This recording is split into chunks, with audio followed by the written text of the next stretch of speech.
Hello hello everybody guys, सबैलाई good morning. आज चाहिँ हामी 4 बजे बिहान उठेर सुर्खेतको लेक साइड यानि कि गोठीगाँडा भन्ने ठाउँमा जाँदैछौँ होइन, भ्यू हेर्न टक्क रनिङ जस्तो गरेर।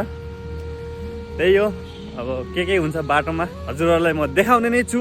लेट्स से ल फाइनली गाइज आधा बाटोतिर पुग्यो है। तर पछाडि सनसेट भ्यू देखिरह होला, भर्खर आउनु लाग्छ।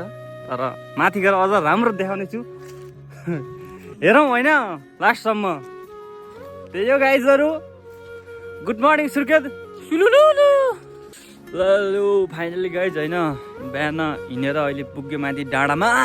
हेरिदिनु होइन, यसको लागि बिहान 4 बजे उठेर आयो। यही भ्यू हेर्न, यही भ्यू हेर्न बिहान 4 बजे उठेर आयो होइन। तर सोचे जस्तो यो लागेन के भन्छ, यो कुहिरो कि के हो, सोचे जस्तो लाग्दिएन, यस्तो लाग्यो। गाह्रो छ। ल चलिदिएको ल हामी घरतिर, बाई बाई। यति हो।